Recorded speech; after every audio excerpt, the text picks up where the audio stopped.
Épisode OpenAI et la conjecture d'Erdos. L'IA entre dans le sanctuaire des mathématiques. Chapitre 1. Le voyageur et son livre. Il vivait d'une valise et mourait avec moins de 1000 $ sur son compte.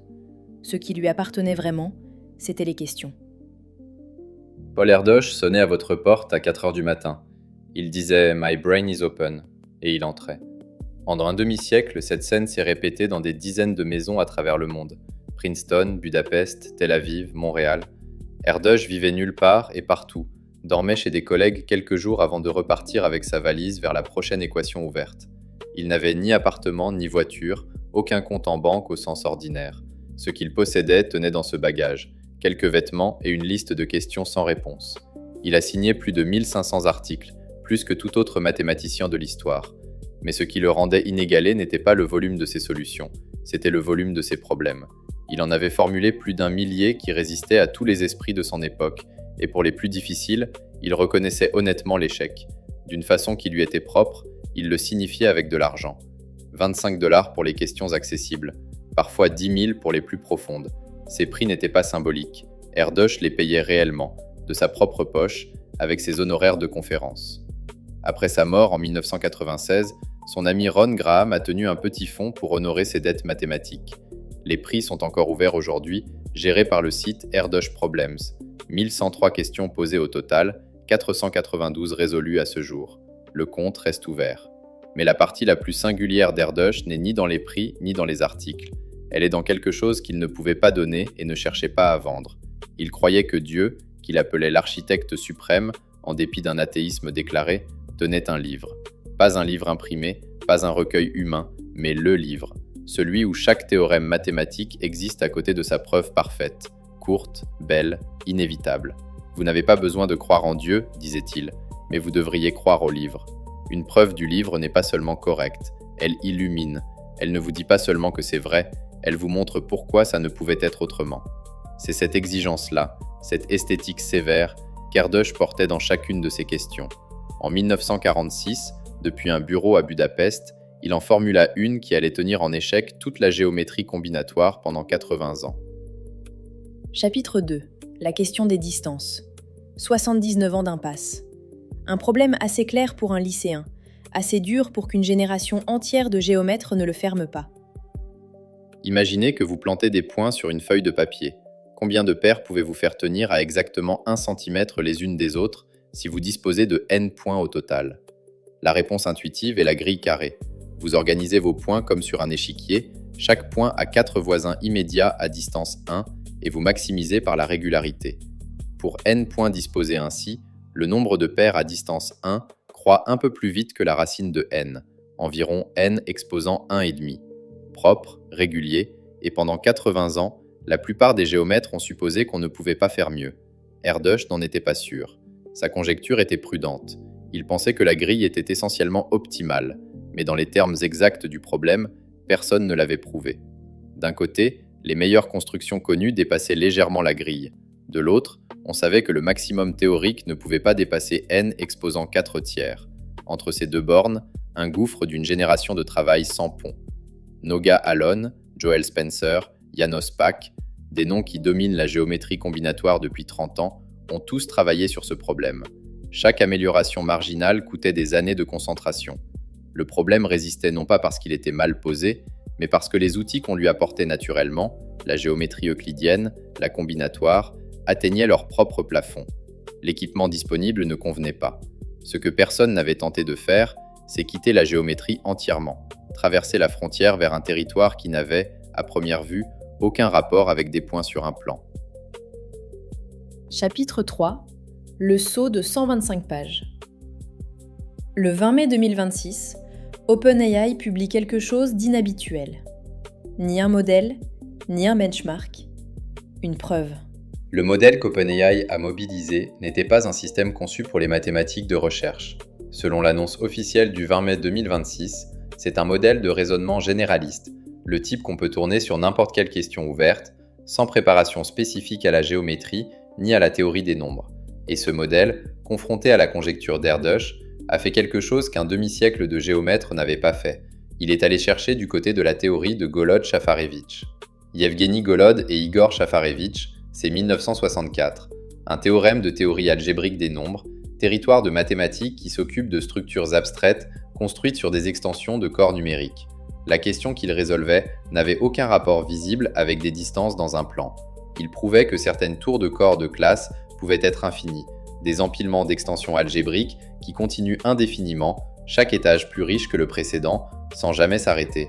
L'idée que le modèle a construite, d'après les analyses de la preuve publiée sur Archive, sous la référence 2CIP55.2579, si vous prenez vos points de plan, non pas comme des coordonnées géométriques ordinaires, mais comme les racines de polynômes définis sur des corps de nombres soigneusement choisis, si vous utilisez Golod-Shafarevitch pour garantir que vous pouvez construire des tours de ces corps de façon contrôlée, alors les configurations géométriques qui en résultent produisent plus de paires à distance 1 que n'importe quelle grille.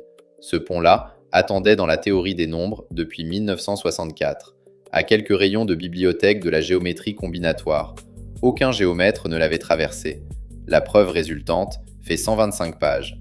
Tim Gowers, médaillé Fields en 1998, l'a lu et Noga Allon avec lui.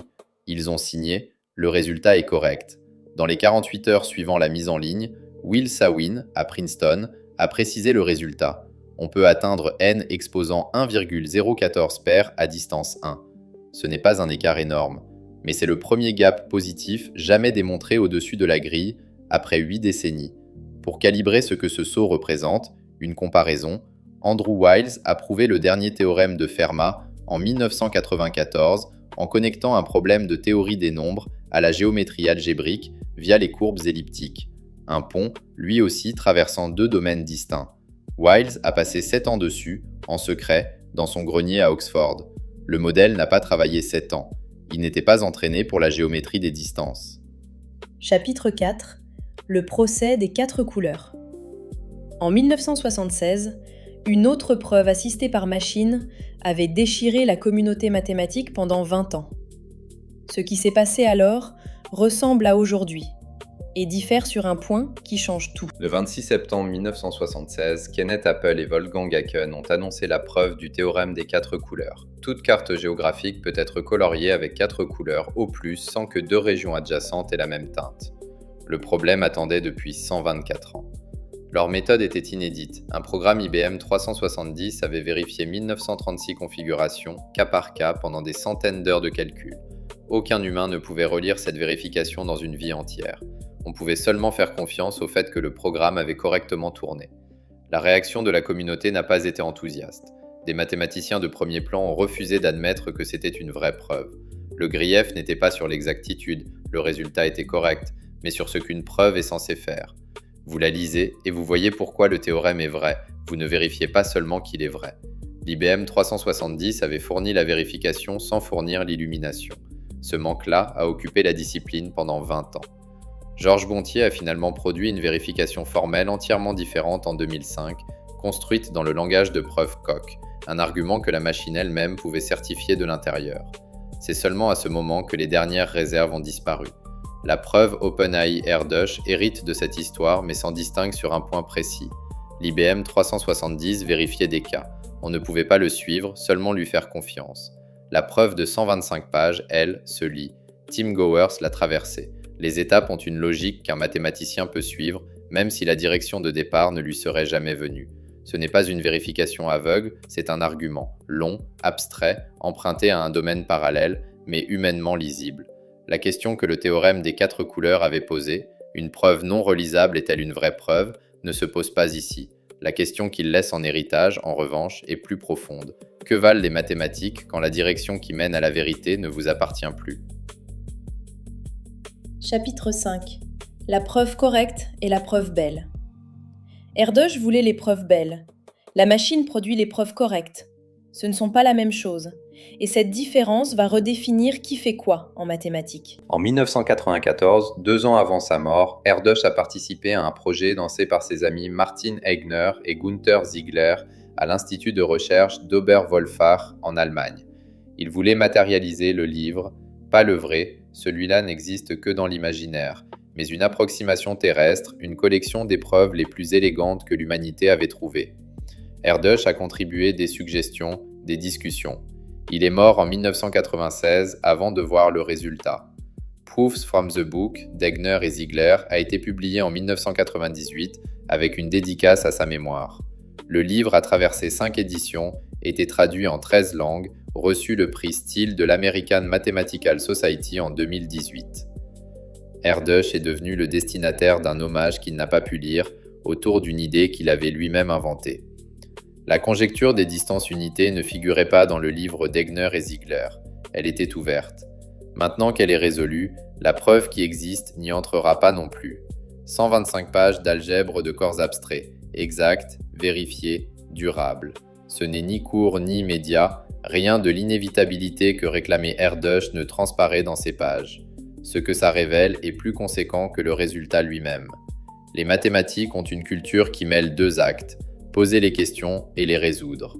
Erdős était exceptionnel dans le premier. Il générait des questions plus vite qu'une génération entière pouvait les traiter. Sa valeur n'était pas dans ses solutions, elle était dans sa façon de regarder les structures et de voir lesquelles méritaient d'occuper les meilleures têtes du siècle. La machine est en train de devenir compétente sur le second acte. Elle trouve des voies que la géographie mentale des spécialistes ne connectait pas. Ce n'est ni du génie humain, ni de la vérification mécanique, c'est un troisième mode qui traverse l'espace des preuves sans la carte que la formation impose. Mais les questions, elle ne les pose toujours pas. La conjecture des distances unités n'a pas été générée par une IA. Elle vient d'un homme qui avait passé 50 ans à observer les structures du monde avec une curiosité qui n'avait rien de calculatoire. La prochaine question qui résistera 80 ans, ce sera peut-être encore un humain qui l'écrira, sur un bout de papier, avec un billet au bas de la page pour quiconque trouvera. Et la machine qui résoudra cette question n'aura aucun mérite à comprendre pourquoi elle était belle. Vous écoutiez OpenAI et la conjecture d'Erdős, l'IA entre dans le sanctuaire des mathématiques. Merci d'avoir écouté jusqu'au bout. Si cet épisode vous a parlé, partagez-le.